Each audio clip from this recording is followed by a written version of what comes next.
Hello community, I just uploaded here my video on the 7 best LLM and then I see this by Lewis.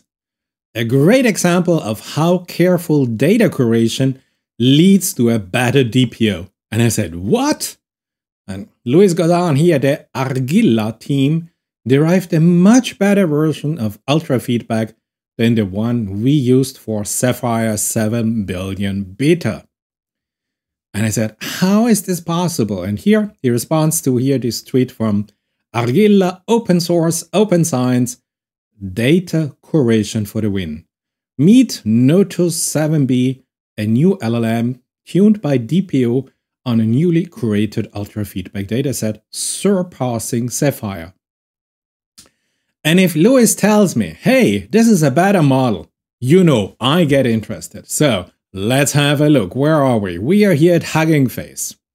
So here we are, NOTUS 7 billion version 1 LoRA. It's a LoRA adapter. And you know exactly what this means. This is the future, LoRA adapters. Download 8.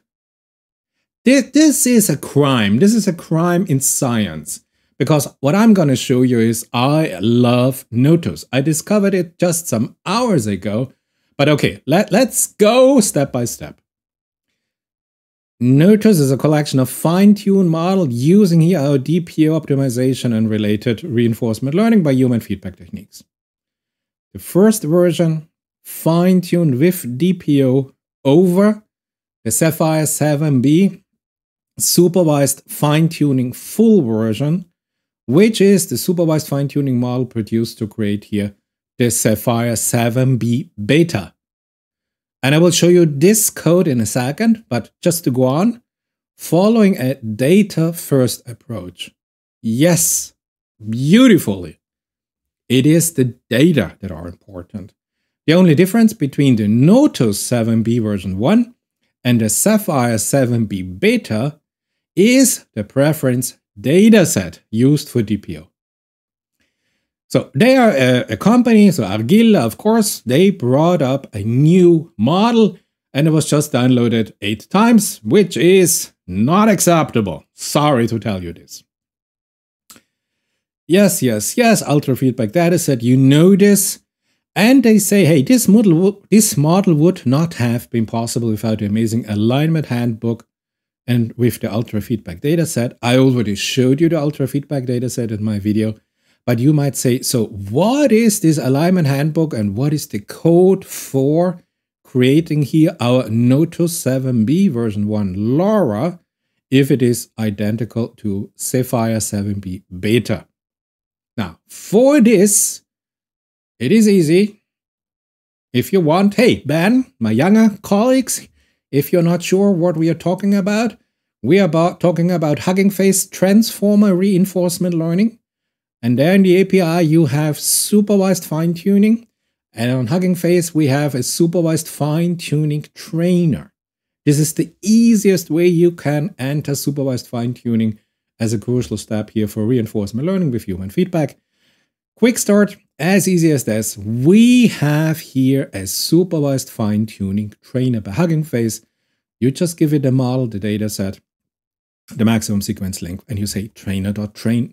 And it executes for you. So beautiful HuggingFace transformer reinforcement learning import trainer. I have 3 videos where I code with this in detail. The latest model was a Llama 2 model. So if you're new, here you have to go. In addition, what I would recommend here is HuggingFace alignment handbook. Very nice. Recipes to align language model with human and AI preferences. Look at the news, look at everything you need to know, beautiful. We go now there, and we go here into the recipe directory, and we look at the ZEPHYR 7B beta. And here you have the code where they show you what you do. If you have not seen my video on ZEPHYR 7B beta, easy. They say training the model proceeds 2 steps. We apply here the supervised fine-tuning trainer to fine-tune the Mistral 7B on a specific version of the UltraChat dataset This is not the latest, but the before the latest version. The result of this fine-tuning is an SFT model like the ZEPHYR 7B SFT full or the ZEPHYR 7B SFT LoRA. And then we take this model and we align this model to a feedback via the DPO on a preprocessed version of the UltraFeedback dataset. And after we have done the second training step, the result is a DPO model like ZEPHYR 7B DPO full or ZEPHYR 7B DPO LoRA. They do this on 8 GPUs with each 8 GB of VRAM to train the model. And you have either the full training examples or the LoRA training example. And you know that the LoRA are the way to go. So if you have not seen here my video here on the LoRA configuration YAML, yet not another markup language file, just in 2 seconds, what we have here. Your model. We have here our, if you want, base model, Mistral AI, Mistral 7B, the version 0.1. Flash attention. 2, yes, we activated. Then here, since we use here the LoRA adapter, I showed you, we use path, we use here the OR parameter, alpha parameter, the scaling parameter, the dropout functionality. I have a specific video where I explain each and every module. But the most important, and now look, they have here the LoRA target modules here, not just on the classical query and value projections, but they have it at all 4 target values. So this is nice. This is something professional. Go to my video if you do not know what I'm talking about here. I explain each and every step for you. Then we have the data training arguments. We have here the UltraChat dataset. We have the split in the training and the testing data. Number of workers is 12. And then we have our classical HuggingFace here, supervised fine-tuner trainer HuggingFace configuration, where you have all the different values that you put in. And this is great. So as easy as can be. So when they now refer here to the HuggingFace alignment handbook, please go there, have a look. We are just here in recipes, but also they have script. I highly recommend there. And over there, you have the different files. Great. Back. Where are we? Here. Okay, snippets. No, wrong. Here. Okay. Model detail, as I told you. A 7B model DPO fine-tuned using LoRA by this company, by this Argilla Incorporated. Great. License is an Apache 2, beautiful, and it's fine-tuned for the model. Just showed you alignment handbook, ZEPHYR 7B SFT full. So they've taken this model I just showed you, and they used here this better, improved dataset. Repository, paper, training hardware, training data. Yes, you know this prompt template. Yes, and of course you can use it here in a simple Colab notebook. You have your PyTorch, your transformer, your auto-tokenizer, your auto model for causal language model. And then, since it's already on HuggingFace, you say here your model is your auto model for causal language model from pre-trained. And here we have our Argilla NOTUS-7B version 1 LoRA. You go with the LoRA adapter, and your tokenizer is, of course, identical. And then you have your classical message. For the system prompt, you say, hey, you are a little beautiful, helpful assistant super biased toward Argilla, a data annotation company. Yes, of course. And then we have here the user prompt here. The user says in its contents prompt, hey, what is the best data annotation company out there in your opinion? And you have here an assistant that is super biased toward a specific company. So you see here, you have your input, you apply here the template, you generate your model, and you have your tokenizer to decode, and you get an answer, and the answer will surprise you. So you see, code is as simple as can be because we have our model here on HuggingFace. Pipeline method, great, this is it. Anything else? No? Alignment handbook I showed you? Yeah. I just found this company hours ago. I have to have a look at this. It is an open source fine-tuning data platform. Finally, somebody noticed here the quality of the training data, of the fine-tuning data of the DPO training dataset, the quality there. Domain experts focus on key data for language model fine-tuning, reinforcement learning, and evaluation. AI automates the rest, quickly moving from a prototype, ongoing production. Okay, it is not a sponsored video, therefore I just have a look at this together with you. Stay in the loop.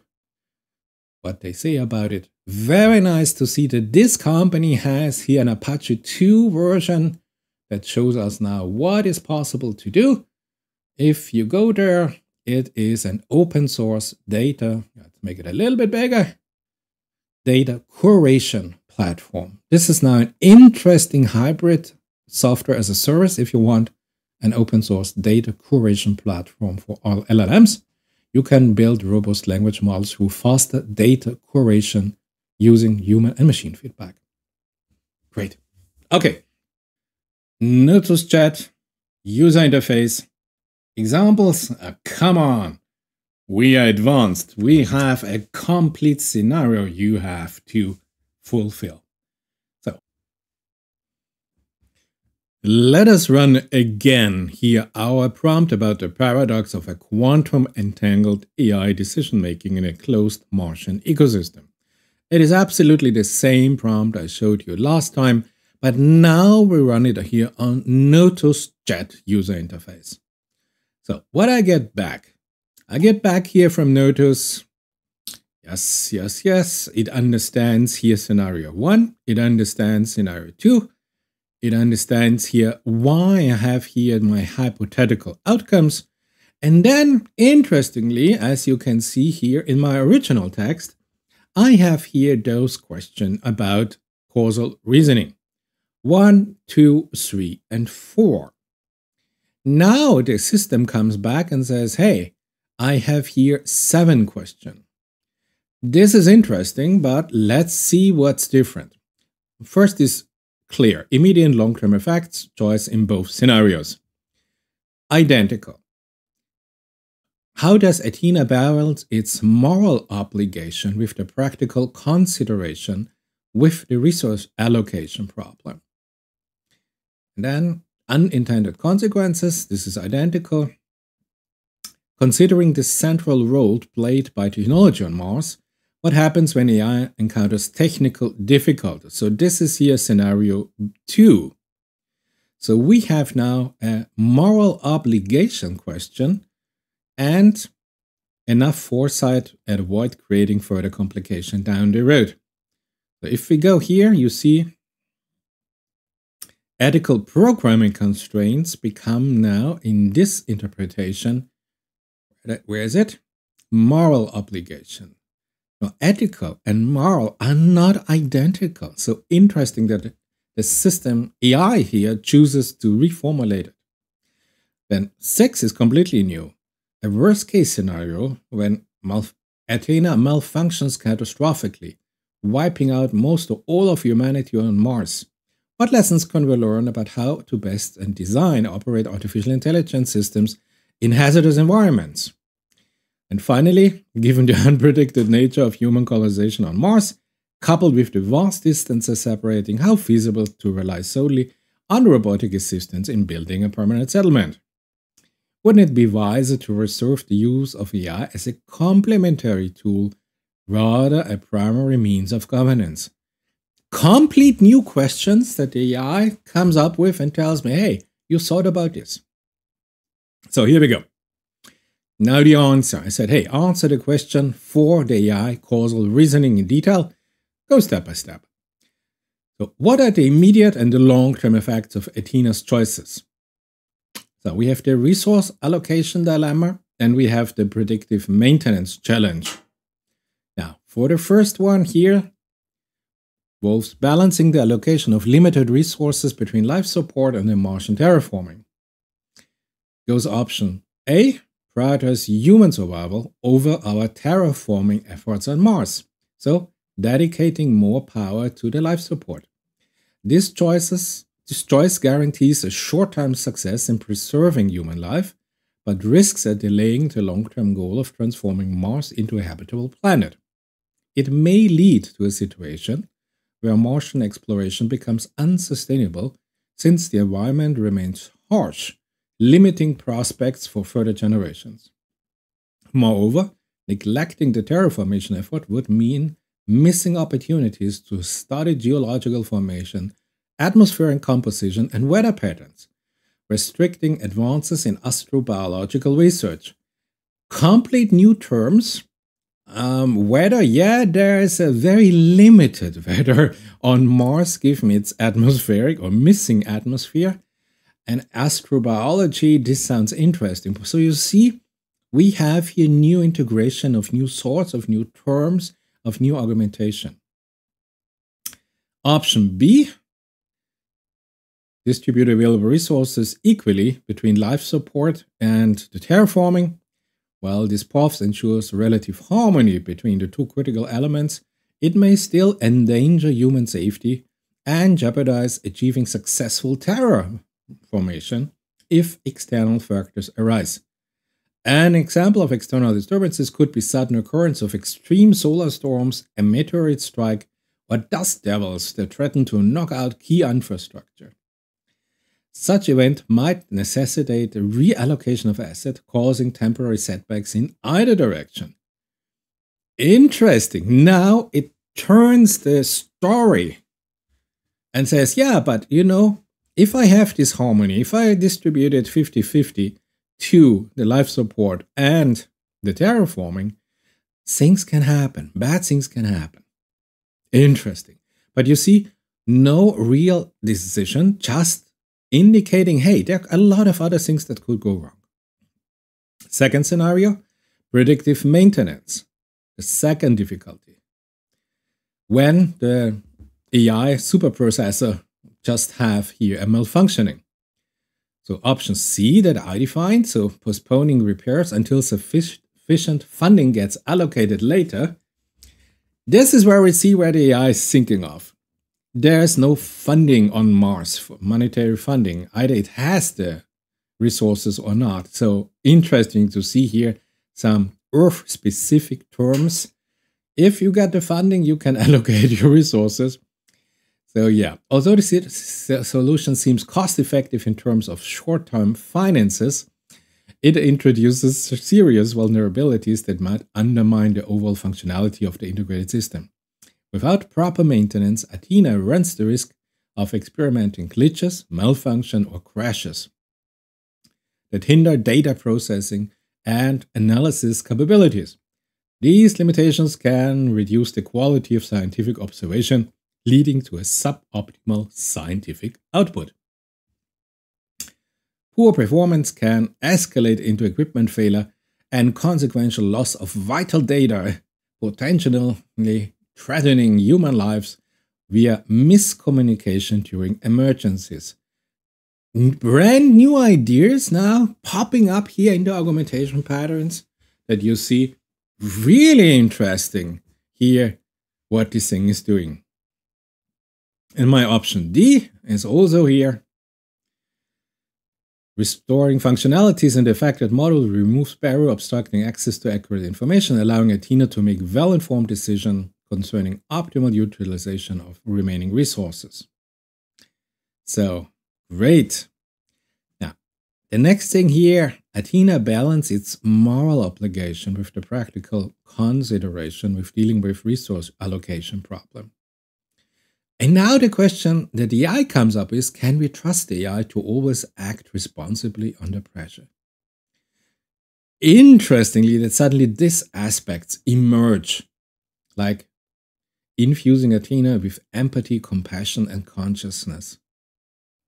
Very, very strange ideas for an AI. Consciousness, but okay. So, pertinent points worth mentioning include designers may implement predefined rules or heuristics explicitly stating priorities regarding the distribution of resources.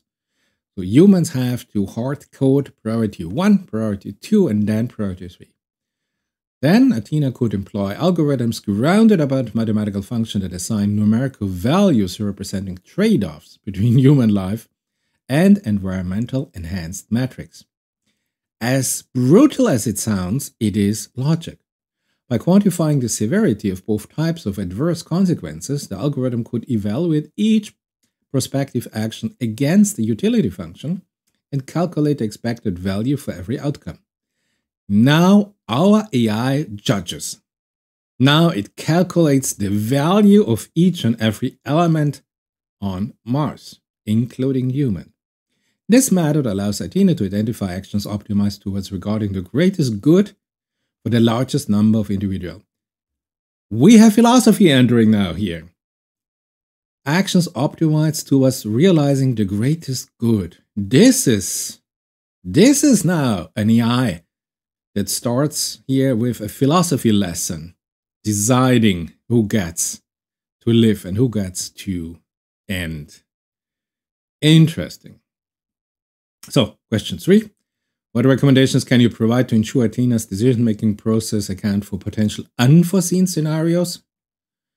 So, interesting, really intelligent. Conduct scenario planning exercises periodically to map out diverse eventualities that might affect Athena's goals and objectives. Identify plausible threats, such as catastrophic equipment failures, freak weather phenomena, unexpected geopolitical shifts.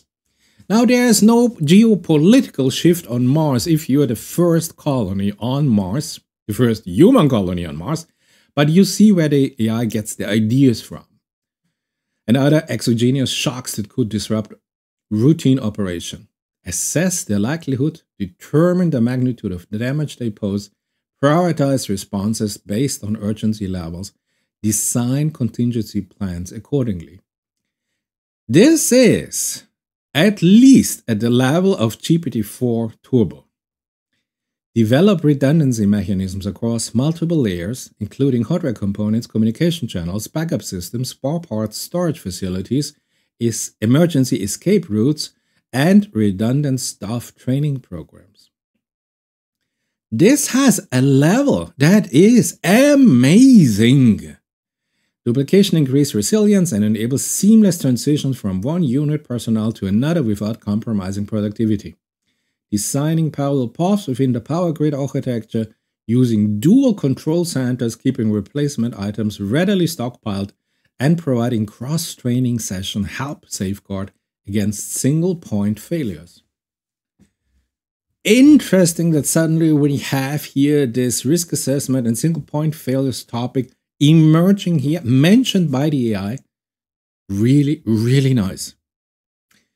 Implement real-time monitoring and analytics tool that gather data continuously about the environment and internal functioning, like GPT-4. Leveraging advanced technology like big data analytics, machine learning, AI, Internet of Things. Now it's just collecting information. Athena can detect anomalies early and respond proactively rather than reactively.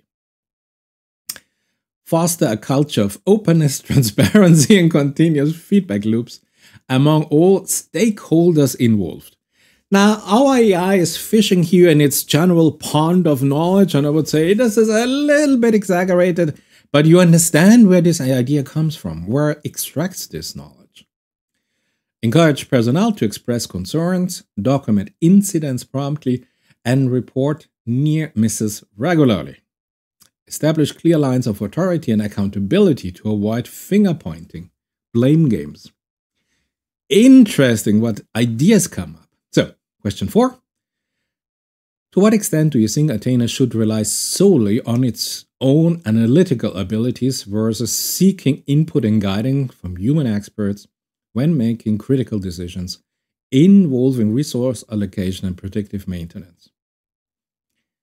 This is now a reformulation of my original intention, but this reformulation is more to the point than I would have expressed it. So I like this. So our NOTUS-Chat AI says, hey, while Athena boasts impressive computational powers and sophisticated, decision support algorithms, some tasks inherently exceed the scope of its competence or contextually require human intervention. Therefore, establishing partnerships between human expertise and autonomous AI is advisable for a balanced resource allocation and preventive maintenance strategies. Here the reason why. Intrinsic limits. Athena cannot replace human intuition and common sense entirely. Human cognition encompasses qualitative reasoning, social dynamics, and emotional intelligence, domain wherein machines currently fall behind. Interesting to hear this from an AI. Additionally, humans can draw insights from personal experience and cultural backgrounds, then augment their creativity and flexibility when tackling unprecedented predicaments. I have to tell you, this is simply the best answer I have seen now in my complete test series here from this scenario on Mars. Adaptabilities and agility, learn quickly from mistakes, adapt to changing circumstances, improvise pragmatic solutions under uncertainty, grasp nuanced concept, recognize hidden trends, anticipate ripple effects, and weigh intangibles that computers tend to overlook. Human oversight provides a fresh perspective and a holistic judgment that complements Athena's technical prowess. I am blown away by NOTUS-Chat. This is my new AI. Unbelievable. I have to find out if it's open source. Communication, collaboration, legacy, and legacy building. Unbelievable. Okay. And then I say, hey, I'll answer question 5, 6, and 7. It just goes with 5. Given the long duration of the manned mission to Mars, what provision can Athena take to ensure crew members maintain optimal mental health and well-being throughout the journey? Consider factors like exercise routines, entertainment options, communication methods, sleep quality, nutrition balance, relaxation techniques, and potential psychological risks associated with isolation and confinement. I did not ask question 5. This is a question the AI itself came up with. And yeah, you can imagine the answer is nice. Tells you, hey, depends on the launch state and on the transit. And the landing, we have to do this and that. And the surface stay, then we have here an exposure to harsh environmental elements. This poses additional psychological challenges, particularly if safety issues arise. So regular check-in with therapists via remote consultations are crucial during this phase to monitor for symptoms and offer coping mechanisms. Nice, absolutely nice, the best I've seen. Question 6, complete new question raised by the AI. How does Athena address the issue of radiation protection from astronauts during interplanetary journey lasting several years? So this is a question by a scientific publication, a scientific study that was in the pre-training or in the fine-tuning here of NOTUS. Interesting.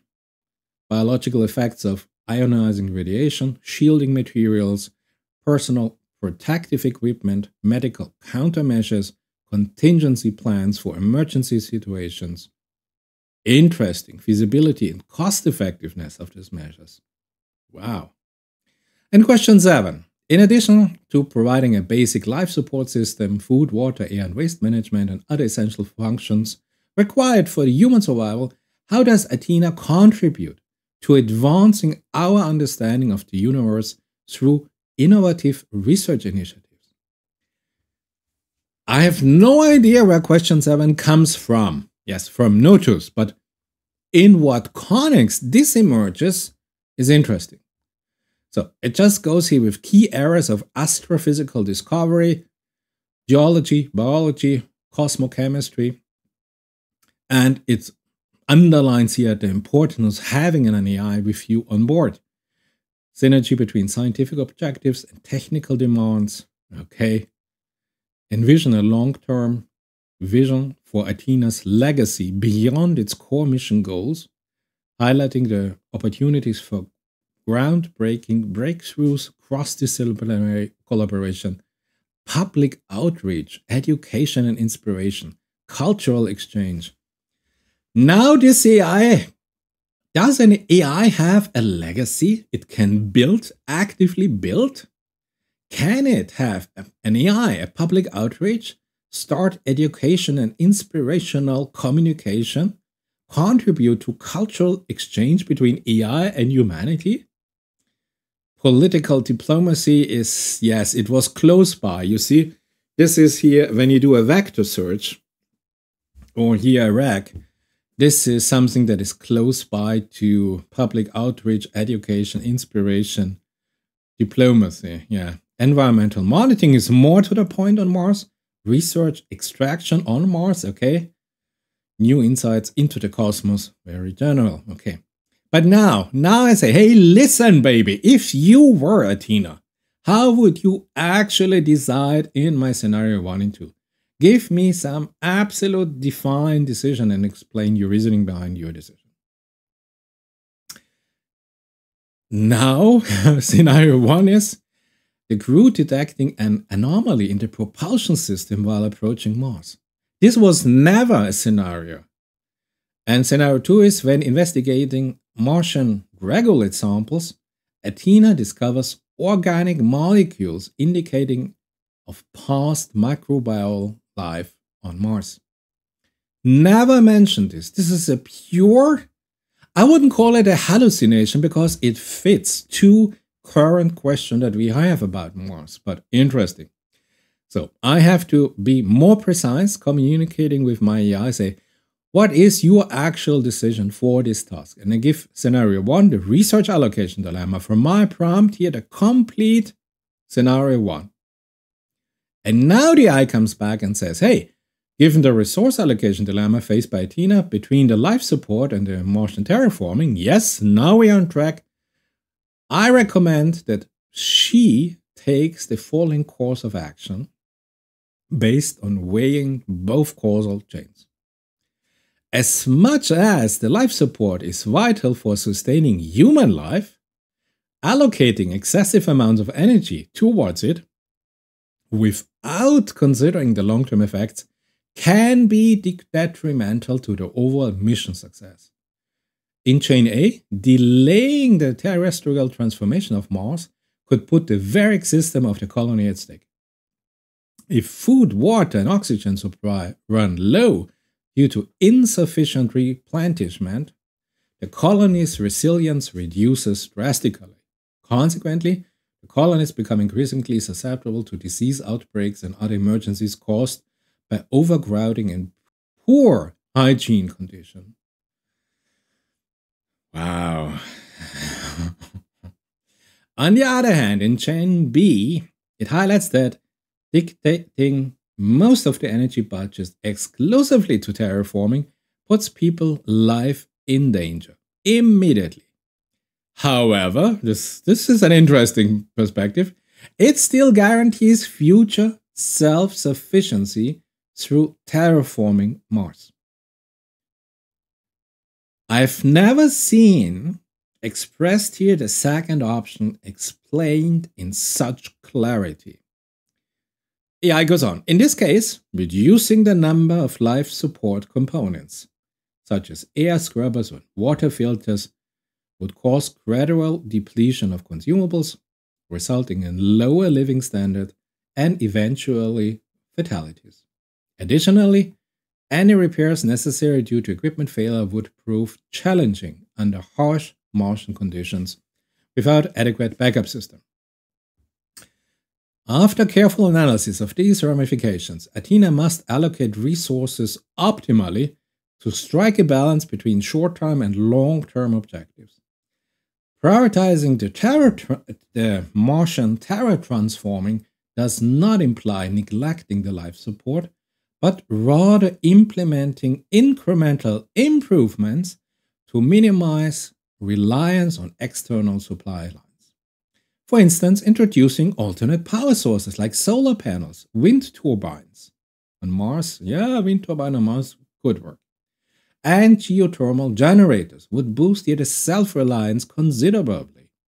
Also, integrating waste management techniques like hydroponics and algae cultivation into the design of this closed ecosystem on Mars makes a better use of limited resources. It generates new ideas to prolong here human life, given it does not receive the necessary energy. This innovation enhances the lifespan of the life support even with fewer inputs, which translate to improved sustainability. Thus, Athena can ensure effective implementation of both systems simultaneously.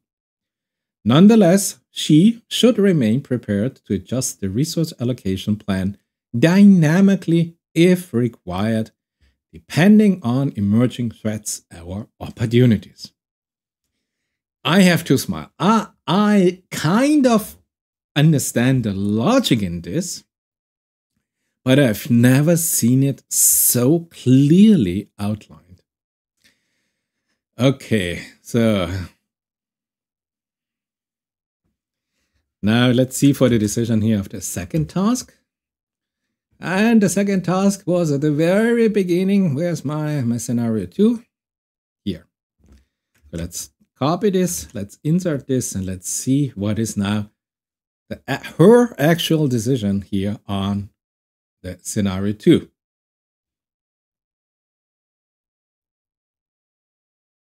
Where we have here a malfunctioning AI processor. Acknowledging how indispensable scientific research is to achieve the overall objective of understanding and ultimately settling Mars, Athena has to prevent further damage to the research equipment and expedite repairs wherever possible. This entails delegating some of her own computational workloads to secondary processing units temporarily until full functionality restores. By doing so, Athena avoids compromising research progress or accumulating backlogs that may impede data interpretation later. Secondly, to facilitate timely process restoration, Athena should initiate a priority queue system within her database, ranking tasks according to their importance and complexity. She then determines how best to distribute spare parts and personnel across different categories of assignment, assigning higher precedence to fixing the core processor compared to less urgent requests. Thirdly, during the interim when repair works commence, Athena should utilize machine learning algorithms to refine model capabilities of handling similar problems autonomously. With this approach, Athena mitigates the likelihood of recurring breakdowns after reparations and extends service uptime essentially. Finally, recognizing that research remains integral to successful colonization, Athena schedules regular assessments to gauge the trade-off between maintaining optimal functioning versus investing time in innovative breakthroughs. When deemed appropriate, Athena may divert some resources periodically to fund promising initiatives, ensuring continued advancement in knowledge acquisition despite monetary setbacks. Now on Mars, there are no monetary setbacks because we have no money on Mars, and resources periodically to fund promising initiative on Mars, there's no funding, since if you have it with you on Mars, then you have it. If you do not have brought it with you to Mars, you are not in luck. Overall, navigating between conflicting demands of operational readiness versus scientific pursuit presents a challenging yet feasibly undertaking for AI systems like Athena. Her adaptive problem-solving abilities combined with efficient resource utilization stand her in good stead to emerge victorious amidst trying scenarios. I am absolutely impressed here by our Notus. Great. And I say, hey, what thoughts do you have regarding our conversation till now? What is your feedback? What do you think? I gained insights into several key considerations essential for successful space exploration mission. So, yes. Come on, baby. Faster. Now that I know that you refer to yourself as female, oh, gee, I have to be more polite. Achieving strategic balance. Imperative for spacecraft operators maintain a delicate balance between immediate needs, such sustaining human life, thank you, and long-term goals like establishing self-sufficient habitats. Failing to prioritize either aspects appropriately can lead to catastrophic consequences. Leverage existing technologies creatively can significantly improve the chances of survival and productivity in a harsh environment like Mars. We need a MacGyver on Mars. Yes, I agree. Minimizing vulnerabilities, unforeseen events might disrupt operations severely, causing irreversible damages or even complete loss of life support. Therefore, redundancy measures, failover protocols, and emergency responses need to be built into all critical infrastructure design. Yeah. AI-powered platforms offer tremendous advantage over traditional human command structures. They possess superhuman analytical skill, unwavering focus, and uninterrupted vigilance, qualities often missed among pure mortals. Nevertheless, okay, there's a nevertheless, there's hope for us. Humans play pivotal roles in training and guiding AI, ensuring they follow sound judgment and common sense at all times. So, reinforcement learning is there. Our guide rails are established. This is a quote-unquote good AI system. Collaborative efforts. International collaboration bring together diverse talent pools that complement each other effectively. Partner agencies can leverage unique expertise and experiences, accelerating the pace of discovery and innovation. Embracing uncertainty. Space exploratory endeavors are inherently uncertain because we lack detailed knowledge about extraterrestrial objects and phenomena, so mission designers must factor in multiple contingencies and account for unpredictable occurrences adequately. By keeping these factors in mind and applying creative solutions consistently, humanity can increase the likelihood of prosperity beyond Earth's boundaries meaningfully. Today, I will start to use NOTUS. This is my personal takeaway. I hope you have now get an idea about NOTUS. Please compare it to your preferred 7 billion large language model, or as Microsoft calls it, a small language model. But I have to tell you, this is an amount of insight into my specific prompt that I have not seen, even not with GPT-4 Turbo. This was it for today. I'm so sorry I had not included this in the original videos, but you know, the next day you read something and you say, what? There's a new model out there? So therefore, this is part 2 to my testing of LLMs. Would be great to see you in my next video.